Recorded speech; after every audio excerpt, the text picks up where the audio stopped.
How to delete your LinkedIn account. Hi everyone, this is Kate here and welcome back to the channel, and on today's video we will learn how we can delete a LinkedIn account. So without further delay, let's get started.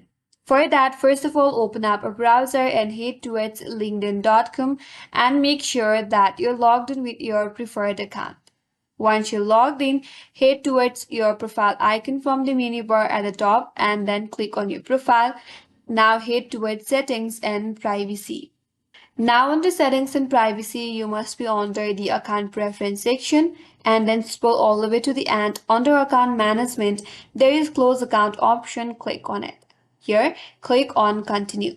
Now you have to provide a reason why you want to delete your account, then click on next.